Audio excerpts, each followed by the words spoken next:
2022 Endurance E-Racing World Championship brought to you in partnership with Viper Gaming by Patriots, Aztec Sim Sports, Global Flex, Motorvision.tv, Stengol, ESTV and Film Vault Limited.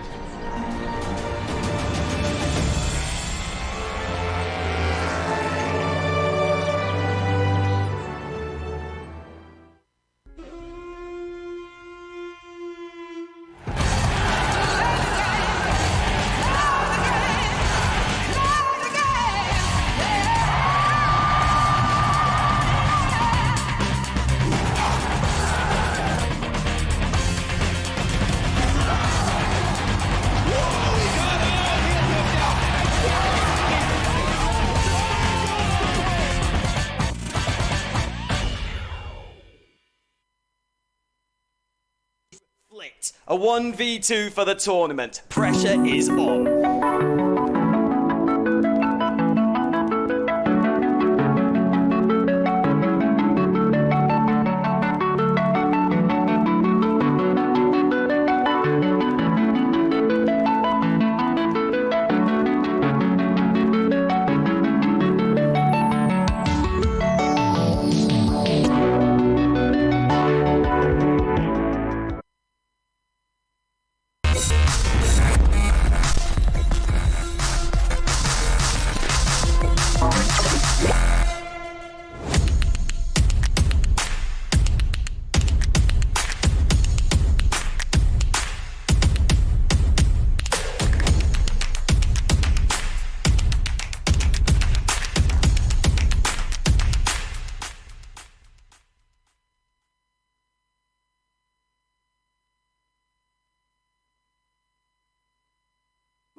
Racing for Green is here to help you carbon neutralize your racing.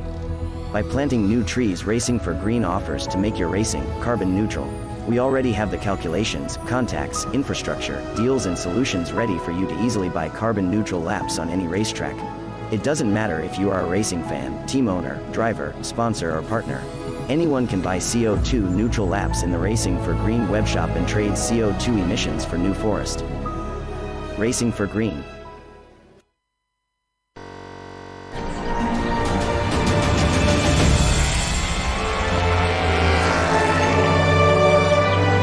Well, good morning everybody and welcome along to the GTR24H E-Racing Endurance World Championship 12 Hours of Matsusaka morning show. And if you join us after that, bit of a hectic qualifying session yesterday, dry through both sessions, but a couple of lap times that really stood out. Building up then for the race later on today. We've got qualifying results, we've got a bit of qualifying analysis, myself, Kieran McGinley and Yusuf bin Sahel bringing you through all that we know heading into the race in just a few hours time. Yusuf, I mean, we were just there for the nighttime session. What did you sort of make of the whole qualifying session day? It was pretty good fun and we got to see our teams and drivers pushing to the absolute limit for the very first time as well. I think the interesting thing was that we saw a few teams actually going a little bit faster in the nighttime session than in the day session, and that was not something that we were expecting. We'll see whether they can translate that over into the race, but overall we are seeing that there are some good fights to be seen in every single class. Sure, when you look towards the likes of the GT3 class, that fight might not be for first, but there are still fights for everyone and fans of every class to keep an eye out for. Absolutely, and we'll just dive headfirst into what we know for the DPI class. We know that the number 80 Burst Esports Simplexity car is on pole position for the DPI class. The 64 Maradnis E-Stars car in second place. Third place on that DPI grid is the number 11 79 Axle machine. 17 of Unison Racing in fourth place. Team Adrenaline in the 33 machine in fifth, and Team Viaductant rounding off our 6 hyperclass machines. First off, Burst Esport in the day qualifying session. I mean, we're going to be talking about Michi Hoyer's lap for a long time. I think we'll be talking about it next year. You know, if Matsusaka's on the calendar next year, we're going to get into qualifying and we're going to be like, right, Michi, we want to see that 142 once again. That is if the DPI will still be a car in 2023. Of course, we have no idea what the cars will be for next year. But it was an incredible lap from Michi Hoyer. Hopefully, actually, at some point today, we'll be able to get that lap up and have a look over it, because it was a ridiculous lap by Michi, and whether he can replicate that, no idea, but it has to be, I'm sure, one of the highlights of his sim racing career. Definitely one for the scrapbook in that case. It was a fantastic lap, and Yusuf and I just saw the tail end of the qualifying session just as the track was getting to its best in the session. And I mean, you go out there last, or you leave your best lap time till last. Well, in theory, you've got the best track because it's evolved over the 2 hours in the session. You have less fuel in the tank, just to be sure, fresh set of tyres, and you can pull out a 42 just like that. I mean, that lap must have been near perfect. I mean, no lap could ever be perfect. No. You can't achieve a 10 out of 10 lap, but it's pretty close, I would say. Yeah, and you hear that from drivers, and yesterday I kind of likened it to how sometimes you get those majestic laps, you know, laps of the century from the likes of Lewis Hamilton, Max Verstappen, Sebastian Vettel, Senna in years gone, Schumacher as well. And every now and then you'll hear them say, that was the perfect lap. That was it. There was no more.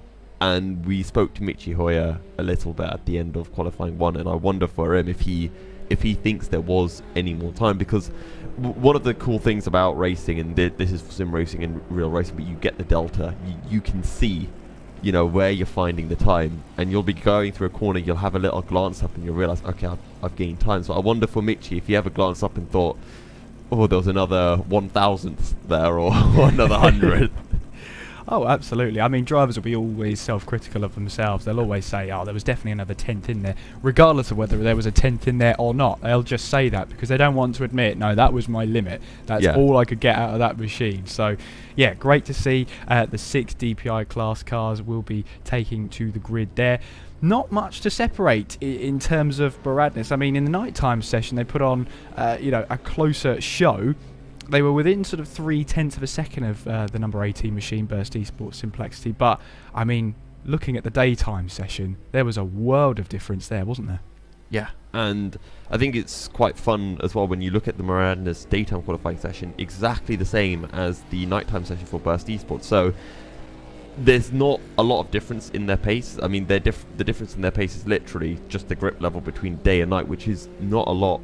However, we do have to remember that's qualifying. That's how far you can push in qualifying. We saw a lot of drivers, and this is not just talking about Burst Esports Maradnis. This isn't just talking about the teams towards the lower end of each class. We saw from everyone a lot of mistakes that can be made. Turn 1 being one of those key points. The other one actually being down into Degna 1, Degna 2 because of the amount of commitment you have to be able to have. The question is, come the race, can they find that consistency? Because, well, when it comes to a raw limit, it doesn't look like Burst have the upper hand. Yeah, at this moment in time, and it'll be interesting, as you say, once we get into the swing of the endurance race over the 12 hours, how will that pace look? Is it good enough for a stint? Because at that point you'll have race fuel, you'll have to look after the tyres rather than just get every bit of rubber off the tyre in making your great lap. So we will have to wait and see what the race strategy, what the race setup will be on the car, but nevertheless, should be great to see Burst Esports Simplexity and Maradnis E-Stars battling for the top spot in DPI. And if we look a bit further down, we've got the likes of 79 Axel in the 11 machine, the 17 Unison car. Bit close between them. On the average lap time, about half a second between them. So that's looking like it's going to be an interesting battle for third place. In the DPI in the class. DPI class, yeah. I was just checking at 79 Axel, and then I saw the LMP2 car out qualifying the DPI car, so it threw me a bit. But I think this goes back to what we were saying about the fact that there are lots of different battles, and it's not just at the top end. So in the DPI class, as we've already mentioned, Burst against Moranis, that's our 2-horse race, what we're expecting to be for the championship. But then we go further down, and Axel and Unison could also be these two that are battling against each other furiously, because when you look at the average times, you think, okay, there's half a second between them, but then you look to the individual times. Daytime qualifying Axel, they out-qualified Unison by over a second. In the nighttime session, Unison out-qualified Axel. So we don't know if there was an issue for Unison Racing that affected them in that opening qualifying session. It's a long qualifying session, 2 hours, so a lot of time to get your lap in. So maybe Unison were still trying to tinker with the setup. Maybe they just performed better in the night. And a team that did perform better in the night was the 33 Team Adrenaline Machine, nearly a tenth of a second better in their nighttime session than in the daytime. And a couple of teams, as you've already mentioned earlier on in the morning show, going quicker in the night than in the day. It's a bit odd, that one. Yeah, and I mean, Adrenaline went faster in the night, Unison went faster in the night, Viaductin went faster in the night. So half of our DPI cars went faster in the night, so it's a bit bizarre there. And honestly, the only thing that I can really think of that explains this unknown phenomenon is maybe the fact that they just got more track time, they got more used to the circuit. But other than that, I can't. Maybe they just got a clear lap, because we talked yesterday about how difficult it is here at Matsusaka. Relatively tight track, short track as well. You can get caught up in traffic very easily, and maybe they just found the clear lap and they hooked together their lap on their clear lap in the night, whereas maybe in the day they made a few mistakes during their clear lap. Yeah, and of course, what the car is set up for is it better set up to the lower temperatures, both air and track. That could be an element that they would need to look at and take advantage of if that will be the case. Team Viaductin, 6th place there, looking to get some good experience off the bat in the first race of the season. So let's have a look then at the LMP2 class, and well, Burst Esport, top of the DPI class, their top again of the LMP2 class, starting from the front spot in the LMP2 classes. Then it's the 15 Juices Motorsport Club car, second in class, the 21 Sem9 Axle machine in third, the 77 car Team Iris in fourth place, the 164 Satellite Racing machine in fifth, and the 241 Cyberlinks Racing machine rounding off the 6 LMP2 cars. Burst Esport then, top of the DPIs, top of the LMP2s. They're looking pretty good for this race. Yeah, I thought once we got rid of Varga from last year, you know, LMP2 would be close, but Burst have just jumped in and just taken that spot off them as the top dog in the LMP2 class. And maybe once again we're going to be getting this 4-5 way fight for the second spot in LMP2. That being said, long season, maybe the likes of Juice's Sem9 Axle can close that gap, but right now Burst's just looking really quick. And when you remember that it's the likes of Michi Hoyer, Jone Simonchik and Jesper Pedersen at the wheel, is going to be a very tall order to beat them, not just for the race but in qualifying as well. Definitely, they're going to be a team that's looking to try and convert their class pole into a class win, so keep an eye on them for the race. Also a good battle that looks to be on the cards between the 15 Juices Motorsports Club car and the 21 Sem9 Axle. On the average lap time, when we added the day and the nighttime qualifying session, divided it by 2, those two cars separated by 0.02 of a second. That is mightily close for that battle for second in class. And they're the two closest cars on the entire grid. There's no average time that is closer than those two. Sem9 Axle, they had the upper hand in the daytime qualifying. Juices, though, managed to take it by 0.04 of a second in their second qualifying session. That 44.12, if that was a 44.16, they would be starting behind Iris. It's mightily close. We're talking about the fine margins going into qualifying. We did speak yesterday during the nighttime qualifying session about how critical, especially in the opening hours, your grid position heading into Matsusaka. It's a very tricky place to get overtakes done. Absolutely, and one of the big things is going to be once those LMP2s, those DPIs close in onto the GT cars, that's when things start to get tough. We always wonder how much battling are we going to see in the early stages of a race, and we tend to say, oh, it's an endurance race, they'll be nice and chill towards the start.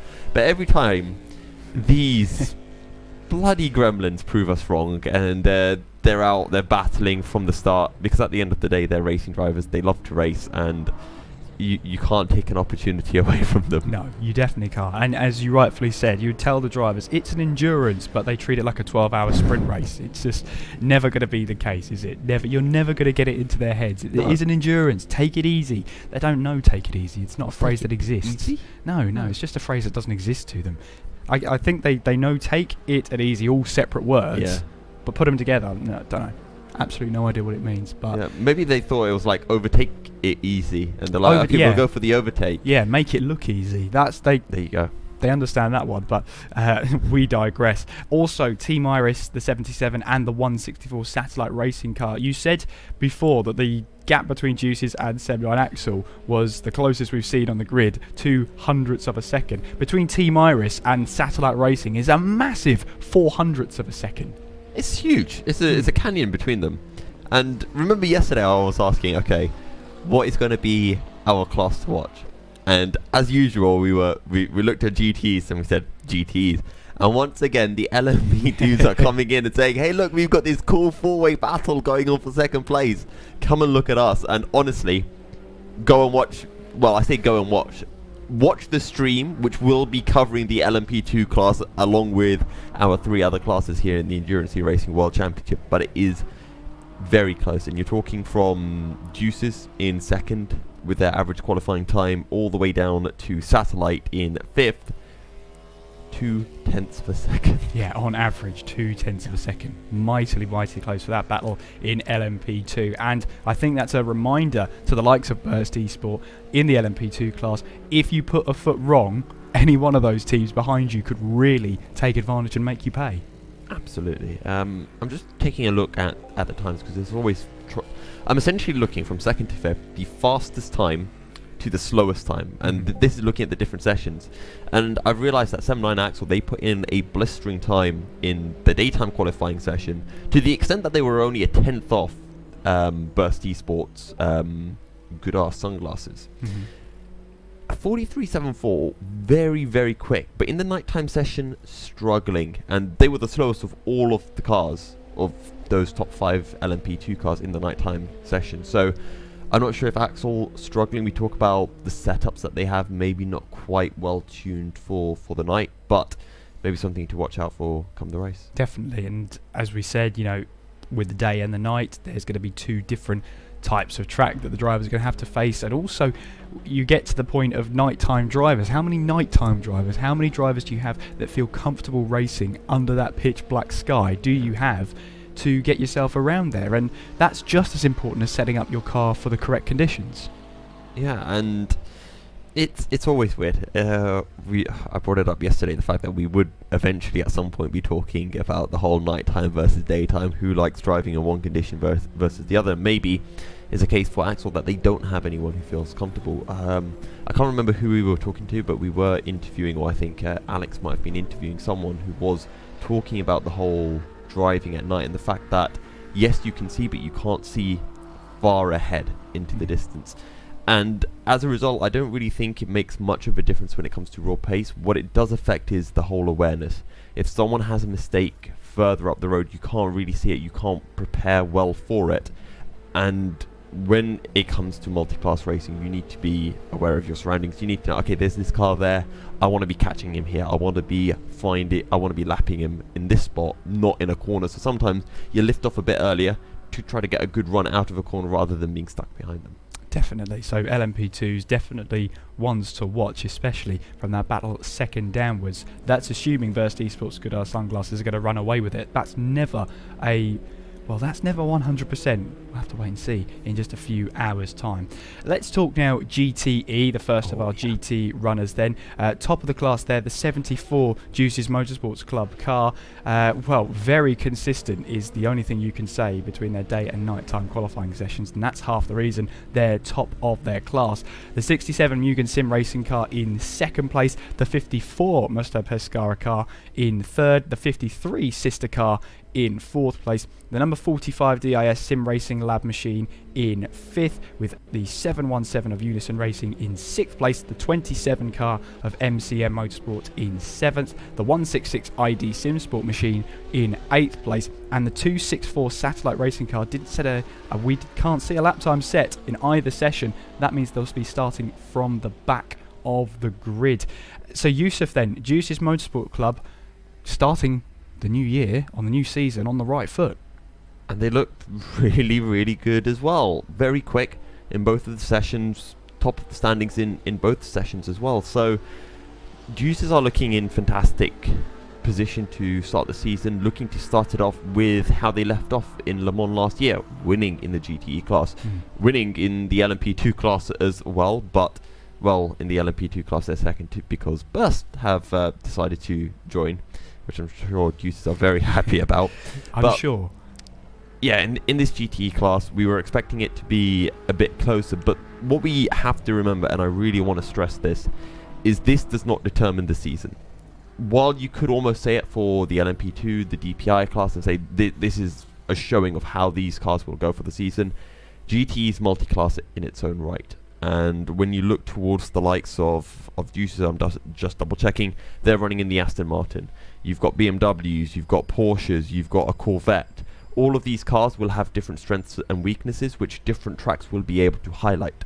So maybe just here at Matsusaka, it's a circuit that suits the Aston Martin better than other tracks. That's going to be something that we will be talking about throughout the season, throughout each round, sort of trying to pick out, this car's doing well here. Is this a sign for how their weekend's going to go?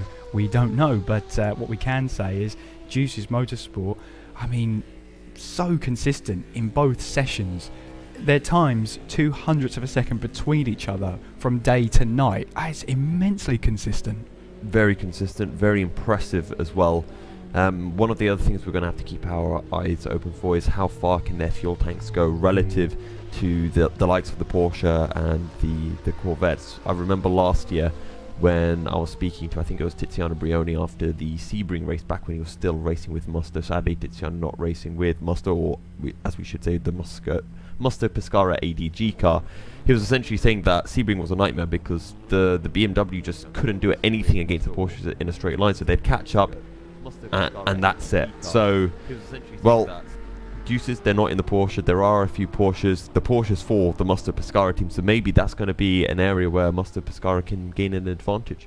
We have to wait and see. I mean, they're both starting 3rd and 4th place, but Mugen Sim Racing, that number 67 machine, splitting Juices and Musto in twain, and again, pretty consistent qualifying session. They're one of the teams that went quicker in the nighttime session. I mean, you know, Mugen, well, you could say one of the favourites to try and top this GTE class. There's a lot of drivers and a lot of teams here who could really make that push to the top of the GTE class, and that's probably one of the reasons, Yusuf, why we've said this is probably going to be the class to watch, because who's on top is anybody's guess at the moment. And just to take a more outside perspective when we do look towards this GTE class, and the reason why we think it is so exciting, we have our 2020 GT3 champions of DIS racing. We've got our 2021 champions of Unison Racing competing in the GTE class. We've got our 2-time GTE champions of Musto Racing, the 53 and the 54 car, and we know how close those two cars can be in terms of pace. Then on top of that, Juices are racing. Juices have always been quick, no matter what class they're racing in here in the Endurance E-Racing World Championship. They won a race in Le Mans last year. They picked up 2 podiums prior to that. And then we've got Mugen. Now, as we said before, Mugen, they finished 2nd in the GT3 class, but that's not the reason why we're highlighting Mugen, because Mugen still have their GT3 team. This is a team with 2 of their drivers who were in their LMP2 car for 2021, and those 2 drivers, Roland Zux and Zoltan Varkoni, very quick drivers, and it's going to be really interesting to see how they adapt from an LMP2 prototype car to this GT car, and so far it's looking like they are adapting really, really well. They've adapted, doing a fine job as well, and on average just a 1/10 and a half away from Juice's Motorsport Club across 2 sessions average, so not looking too bad at all. Definitely Mugen have a chance of taking the top spot, but as you say, Juices, whatever car they're put in, whatever class they're competing in, they're always going to be quick. And let's not forget as well, we remember back to October, however many months ago that was, in the LMP2 battle when Juices were trying to win the LMP2 championship and they needed to finish third or something to be able to jump ahead of Varga, who weren't racing. It was Mugen against Juices. The 15 car was in the distance until the brake failure, and it was the 16 Juices and the Mugen prototypes that were literally side by side, banging, making contact throughout the entire 24-hour race. There was nothing to separate those two, and I really hope that these two teams can continue their rivalry, but no longer in the LMP2 class, both of them in this GTE class. It's going to be fantastic to watch. So the Musto cars then, 54 car out-qualifying the 53 car. The sort of sister outputs, marginally close together, 0.3 of a second on the average lap time.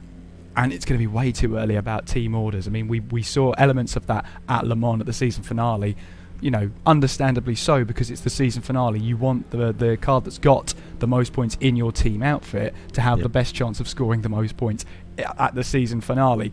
One thing we could say is there's probably not going to be a lot of that heading into the very first season. These are going to be two cars and two sets of drivers that are going to say, it should be me, let us go for the top title. And I'm always really interested by how Musto do this, and the next time I get a chance to interview them, I will ask, because Musto don't feel like a team that essentially say, here are our top drivers, you're going in the top team, this is our second set of drivers, you go into the second set of teams. Because I think both you and I, coming from an F1 back point, when we look at that, the big name that stands out for us is Manuel Biancalila. And that was the case for me when I first came to GTR, and I thought, why is he in the 54 car and not the 53 car? Because he is so quick, and he was the one in the daytime qualifying session for Musto that got that 55.62, that went 0.2 quicker than the 53 car. So I don't know which one of these two teams is quicker, and I think it's going to be a case of go through the season and just see where both of the teams are at, and they're probably going to be taking points of each other. When team orders come into play, I have absolutely no idea. It's just going to be great. It's absolutely brilliant. I mean, that's just the pedigree of Musto, to put two really good sets of drivers in two different cars and just seeing what happens. Some teams would say, as you said, put your best drivers, your best foot forward in your first car, and then in your second car just say, right, you're going to help us out, or you're going to run your own race and see how you get on. But yeah, with Musto, it just seems to be just throw everything at it and see what happens. It's a great approach. And with their partnership with Pescara ADG, they've, at least for the 53 car, they've got Eros Masciuli in, or they've got Michele D'Alessandro as well, Marco Massetti. This is essentially taking two quick drivers from both teams and combining them together. And let's not forget, for Pescara ADG, they're not a slow team. We saw them in a few races in EEWC 2021. They took pole in Indianapolis. Very, very quick. I think that was actually Michele D'Alessandro who was able to do that in the opener for 2021. Here in 2022, it looks like maybe that GTE level has just jumped up a tiny bit. The saddest thing about GTE is the fact that we don't have WOSR eyes on performance, because they would be in this battle and it would make it that little bit better.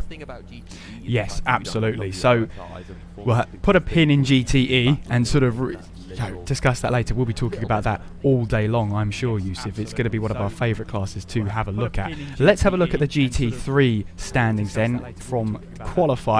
The 82 Mugen Sim Racing machine topping the timesheets in the GT3 class. Then it's the 404 Glam Racing machine in second place. The 585 Volante Racing by Assetec Simsport machine in third. Then it's the 777 DSR Gadget Husit machine in fourth. The number 13 car CKR in fifth in class. The 188 of Telefoningen in that position, and then rounding off the top of the GT3 number 32 B32 Racing, rounding off the GT3 class. And the stark thing we're going to see, Yusuf, which we will discuss in a little bit, Mugen Sim Racing putting a team entry in GT3, and if anybody was surprised, their average lap time is topped by 0.6.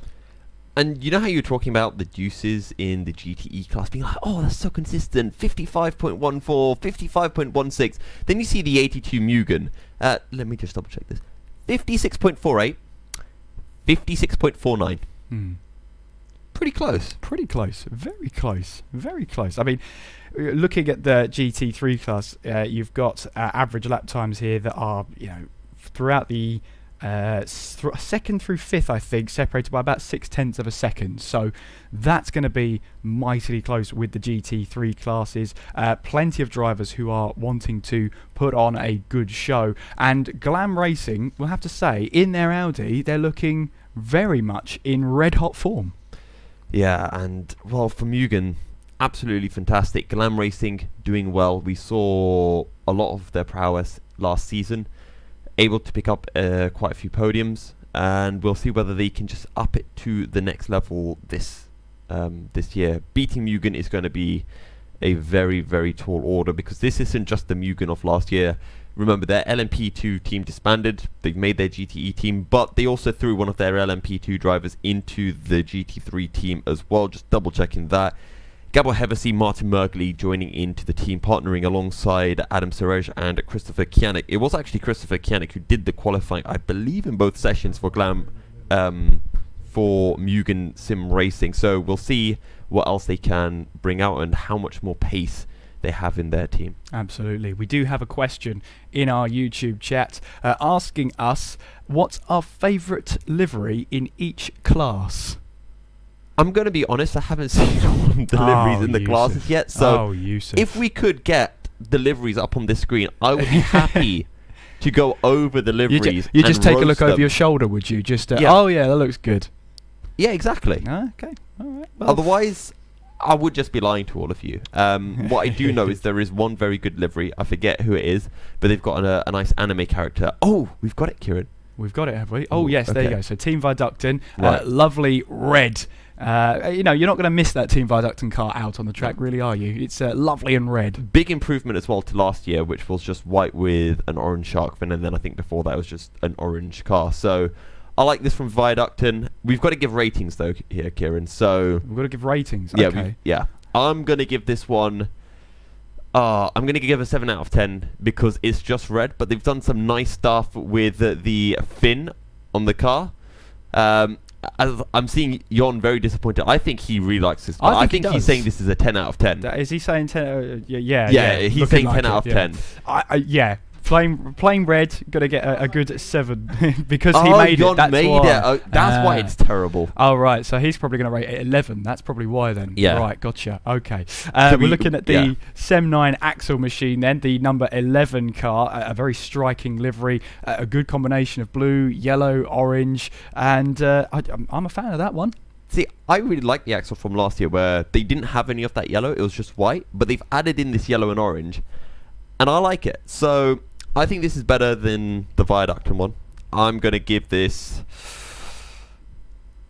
I'm going to give it an 8. Because an 8? I like... So the thing is, I don't think those two liveries essentially match. It feels like they've been like, oh, we like this livery, but we also like this livery, and they've just... No, I mean, you've got like the sort of BAR vibe of late 90s where they tried to enter Formula 1 with two separate liveries, and then the FIA said no. But I'm a big fan of it. I am a big fan of it. Yeah. You can see the first entry of the Team Viducton again. 11 out of 10 from Jon in the background. That striking red livery. I'm pretty sure he's at the controls now. He's making this bigger. He's only letting this Viducton car come up on the screen. Yeah, he is, isn't he? I think for every second longer it's on, we drop down its rating by 1 point. Well, I mean, that's a bit harsh. That's harsh on Viducton. They're not doing that. That doesn't seem fair. But that's the Sem 9 axle machine there in the number 11 machine. Burst Esports Simplexity as well. I was a fan of that one. Unison, when they had their livery last year, they've made some slight tweaks on it this time around. All very I mean, let's just be fair, there isn't a bad livery here. I don't think as much work goes into these liveries as you see there. We'll see, because there was definitely one livery that I wasn't a fan of, but we've jumped from DPI to the GT3s now. Okay. It's a car, it's got a Brazilian flag on it, and it's got names on the car. Now... Where do you think that team's from? Portugal. Do you think? Yeah, definitely. I thought that too. There's a very striking resemblance. I'm just going to say, This is 6 out of 10. 6 out of 10. I love That's the harsh. idea of the Brazilian livery, but I think the names were in the wrong spots. Yeah. Well, we'll see. There's the LMP2 entry of the Juices Motorsport Club. I mean, you come to know it now. The Juices, that's a classic livery among GTR24H. And we also know how the front looks. It's got that lovely little Juices spade on the front of the car. What do you want to give this one, Kieran? I mean, it's classic Juices. You know, It is. You get what you're given. I think it's a solid 8 from me. I agree. It's like the Red Bull of Formula One. It's tried and tested. Ooh. Now Unison have gone That's for a that good one. striking livery. You know, it's a very nice one. I'm a big fan of Unison's livery this time around. It's almost a galactic look. It is. It is. You know what? I think this is my first 9 out of 10 livery. This is Yusuf. Yeah. How you treat us. 9 out of 10 from Yusuf. Would you agree on that one, Kieran? It'd be hard to disagree with you on that one. It really would. Yeah. And usually it's very easy to disagree with me as well. Yeah, well, as we've so often seen on GTR24H, whenever they let us in the commentary box, there's normally a discussion about something. Yeah. There's your Burst Esport 18 Simplexity machine. You know, mix of black, yellow, and sort of that goldish It's tint. like coffee gold. Coffee gold. Is it coffee brown? Don't name paint colours. That's what I'll say to you, Yusuf. Okay. Just stay away from naming paint You'd be colours. surprised. That was my second job choice in Was school. it? Yeah, Was they were it like, really? "What do you want to do?" I want to name paint colours. You want to name paint colours? What were we rating that one? Because I'm giving that one a 5. I think you're harsh with a 5. I think it's a 6 from me. I 5 think and a it's half. I thought we were doing what? We're combining our liveries? I have Well, no just like in idea. qualifying, we're combining our liveries and dividing by 2. Is that what we're doing now? So Maybe. You can add maybe. them together. You can finally beat Jon's 11 out of 10 by deduction. Absolutely. Of course, Have you seen this 7-9. before? Well, no, because this is Axel. Obviously, they've got the branding there. They've got to keep that going throughout. Okay, this car I like. Yeah, I think so. The One Move Esports machine, the number 26 car. Yeah, that's a good livery out there. What would you give it? I'd probably give that an 8. See, I'd give it a 9. You'd give it another 9, yeah. Yusuf. Another 9. I'm also saying this because I remember from last year when I did the roast deliveries with Alex Goldschmidt. I think I gave this a 9. So I'm trying to stay consistent here. Was it a 9, Alex? I think he gave you the thumbs up to say it was. Yeah. Okay. What about this thing? Calling it this thing's a bit harsh. Look, there's nothing wrong with trying a bit of pink in a livery. We've seen that. I mean, it's like they tried pink and then they diluted it with about 1,000 litres of white paint. This turned from what's your favourite livery to Yusuf absolutely roasting whatever he can about a livery.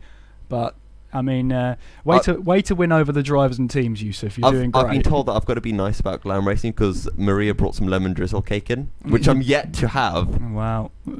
So you're just up front about how you've been bribed. Yeah, you've just said honestly, teams, if you're a team out there, if you want to bribe me, that's fine. Drop me a DM. That's fine, I'll send you my address. You can send all kinds of goods to me.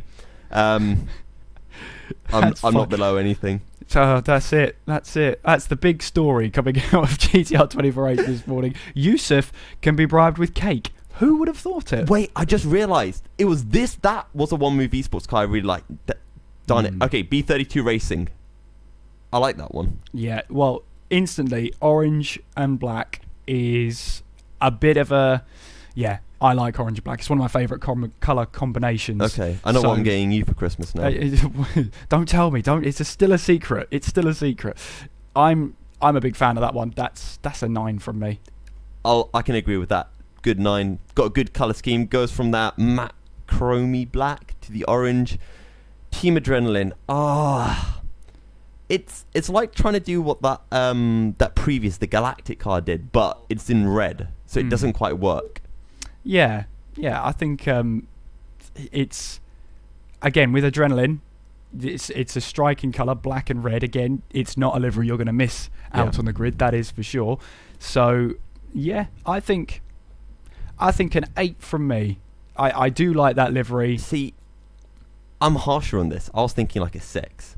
6? Yeah. That's a bit harsh.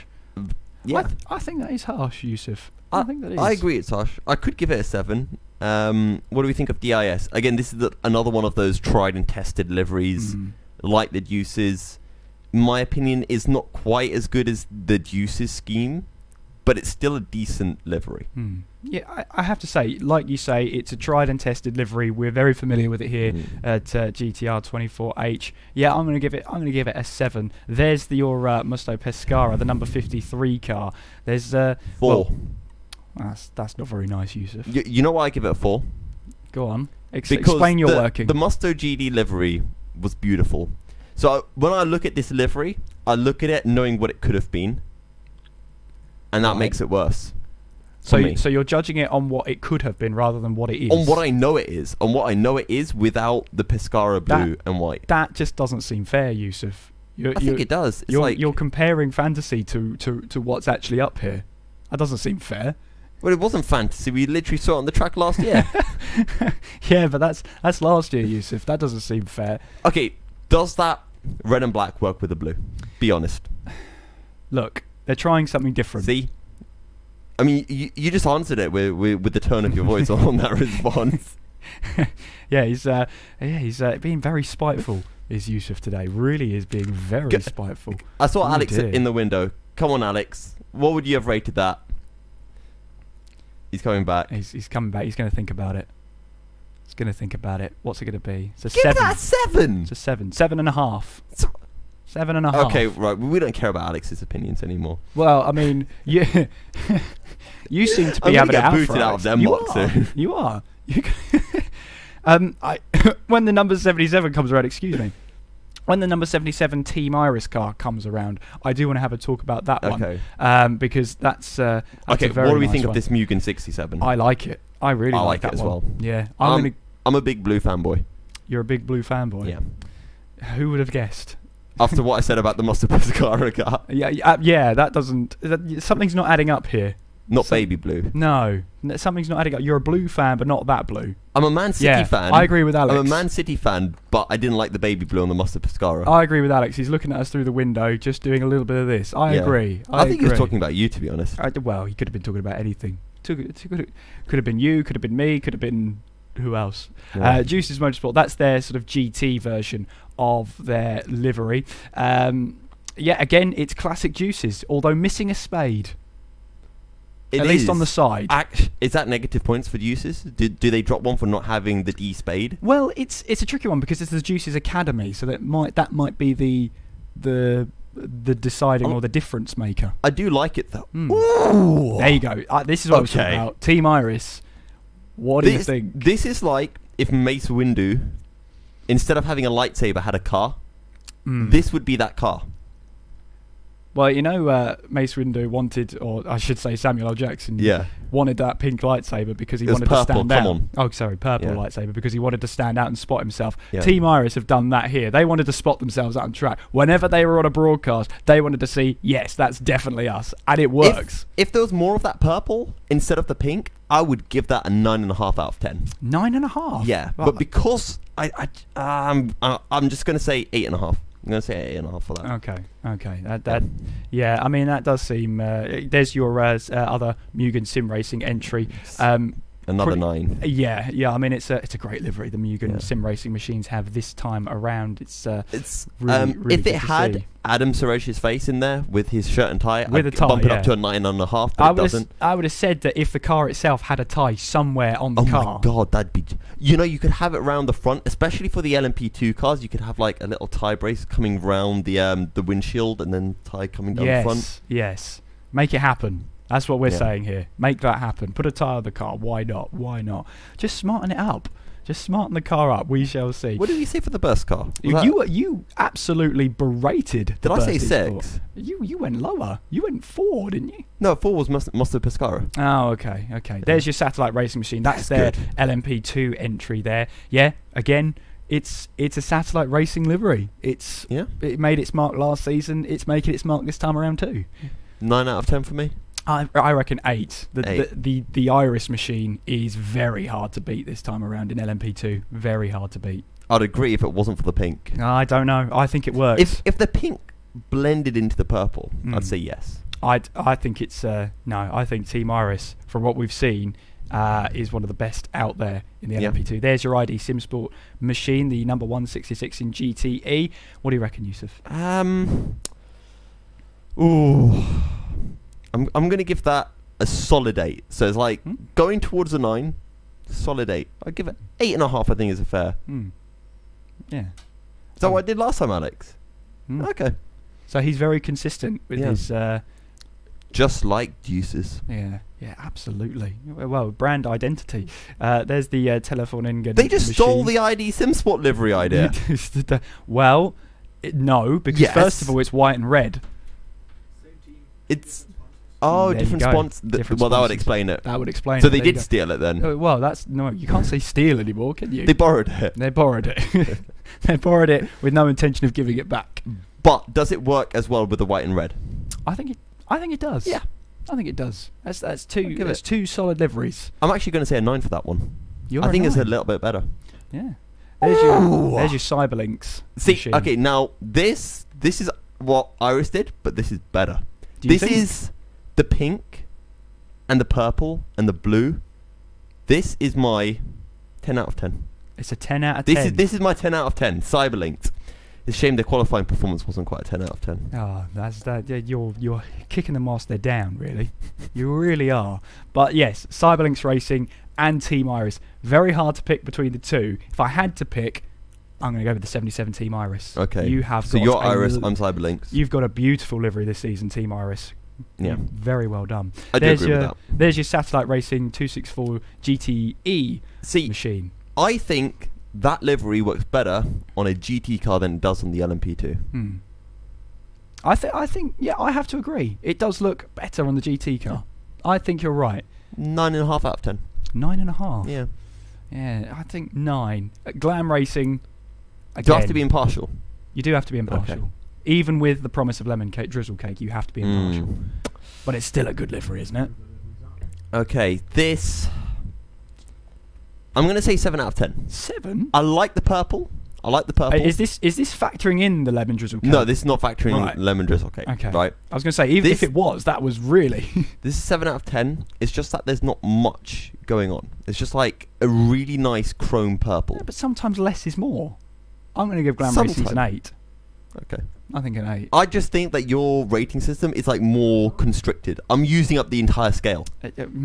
Yeah, okay. There's Asetek Sim Sports Good car. in the number 585. Yeah, it's a striker livery, good livery, I think. I think, Yusuf, we're coming to the end of this show reel of liveries. We're going to have to pick our favourite. As the last thing we do here, pick our favourite livery from each class. Okay. So yes, there we go. Is that your favourite for GTE? Yes, we saved the best for last. Let's go, Unison. There you go. Is that? I'm guessing that's an 11 out of 10 from you, is it? No, this is No? actually an ooh out of 10. Oh, right. There you go then. The first ever of that rating. Well done, Unison. Well done. Thank you. So, do you need me to say what my favourite GTE? I am going to need you to confirm. Okay, so favourite DPI. Can we quickly just have the DPIs just roll through? I think you're asking too much. Okay, I'm asking for too much. You're I have to asking too try to much. remember. Viaductum was good. Adrenaline was decent. Unison, Axel. Oh, that's the last one. That's the last one. 7. Yeah, I feel Wait, no. It's a nice livery, but with the gadgethusit.dk, it sort of clashes with all I of can't the- say 7 because I gave that to Glam Racing, and this is not as good as Glam Racing, so I've got to go down to 6. It's a nice livery, but I think the writing on the side Yeah. is it sort of clashes a little bit with the livery. Yeah. It's hard to make out, but that was all of them being rolled through. I think for DPI, Yep. for me, I'm going to pick Unison Racing as the Mhm. favourite livery. LMP2, I'm going with Team Iris. Of course. GTE, I'm going to go with Mugen. And Yeah. GT3, I'm going to go B32. Okay, so I know LMP2 that my favourite was Cyberlinks, hands down. Well, not hands down, it was quite close between them and Iris, but Cyberlinks get it for me. GTE is obviously Unison Racing. They've put an anime character on it, so it's an auto win. It's an instant win. GT3, which was the car that I really like? Satellite Racing. Was it Satellite Racing? No, it wasn't Satellite Racing. Which was the one with the blue and... Oh no, one with esports. Wait, one move. Which one? You got I'm looking at my sheet and I'm not seeing One Move Esports. I'm sure that they've got a GT3 car. One Move Esports was my favorite GT3 car. I'm looking like an idiot now. But then it's fine. I do it daily. Don't worry about it. Who was my Who had my favorite DPI car? We did like Unison, if that helps. Yeah, I think. Yeah, we'll go with. I think it was Unison or Axel. Unison. Unison? I think it was Unison. There you go then. Myself and Yusuf's favourite liveries from the list going all the way I'll through. do that. Oh, Yusuf, what have you been told from the voice of behind the scenes?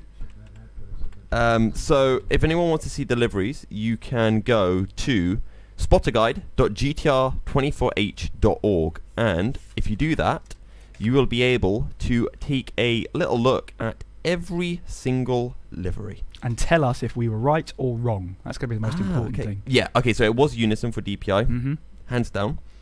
LMP2 was a Cyberlinks. That's really good. Satellite Racing, so for me, LMP2, Cyberlink, Satellite Racing, Iris. I really like that Satellite Racing livery scheme. Just want the top one, Yusuf. You're going to have to narrow it down to just the top one. Well, I said what my top one is, didn't I? Cyberlinks. Yeah. Okay, fair enough. Yeah. But narrow it down to your top one. Well, I did, but I also said what my second and third were because I didn't want them to feel left out. I didn't ask for that. Okay. GTE. Mugen's decent, but Unison exists, so Unison get it. Then we go down to GT3 for me. Okay, GT3 is between Mugen and Teleforeningen. Mugen take it. There you go then. Yeah. There it is, our favourite liveries, and let us know on Twitter, hashtag EEWC, whether we were right or wrong, whether you agree with us or not. It should be interesting to start that conversation. But again, a lot of hard work and effort goes into making these liveries and making sure they look the best they possibly can. And we do all these ratings in very much good faith. And I'm looking forward to getting this season well and truly underway, Yusuf. Yeah. In just a few hours' time, in just a couple of hours' time. It's not far away. I'm looking at my time now. 1:23. We are. Well, no, it's 12:23. We are 2.5 hours. No, 1.5. I can't do maths right now. We're 1.5 hours away. I'm pretty sure. Yes. Yeah. Roughly. Let's go with that. Let's go with that. This is going to be a long day. We've got 12 hours coming up. It's going to be absolutely fantastic. Don't forget as well, on the GTR website, GTR24H.org, it's pretty much your last chance to have a go at the Fantasy Team Manager as well. Yusuf, you have been absolutely flying out of the blocks this season. Am I leading? Well, I don't know. We last checked it last night. I think after qualifying 1, I think I was leading.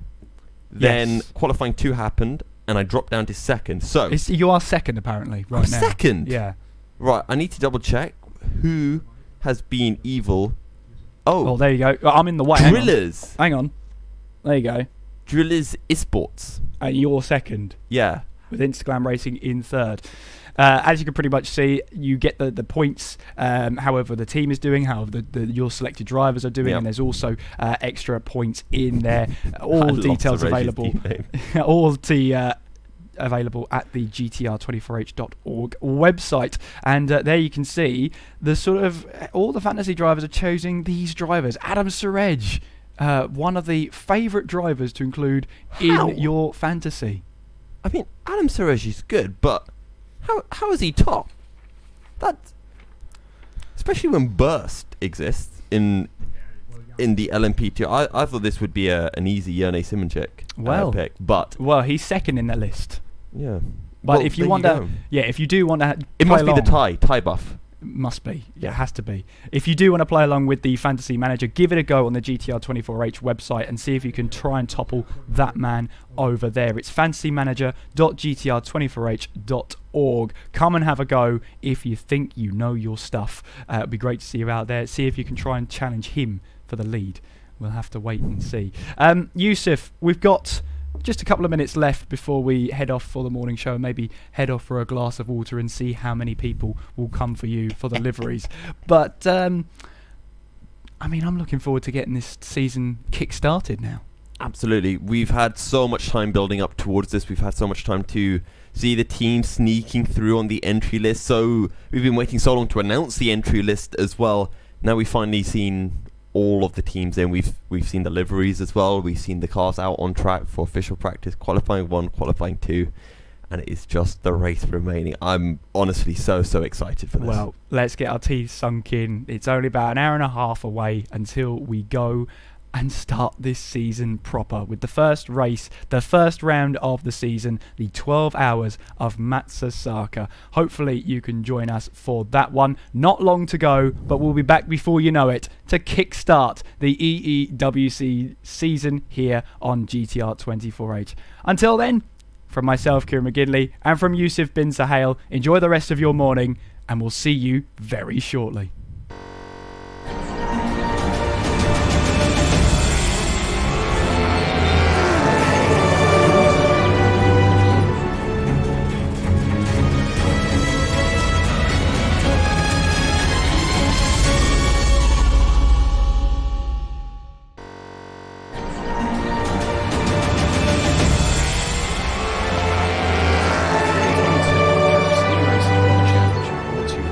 With Viper Gaming by Patriots, Aztec Sim Sports, Global Flix, Motorvision.tv, Stengolm, ESTV, and Film Vault Limited.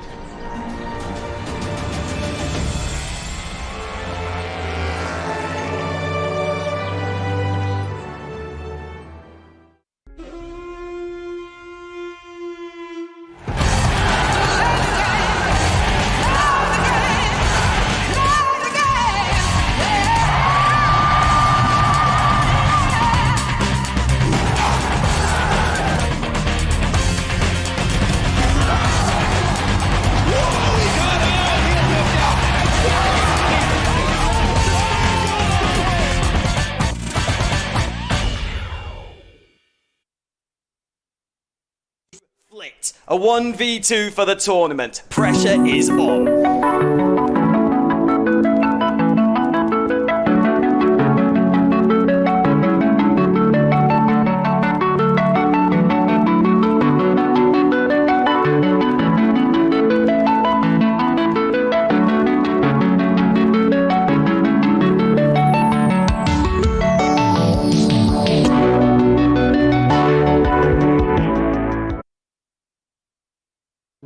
Racing for Green is here to help you carbon neutralize your racing.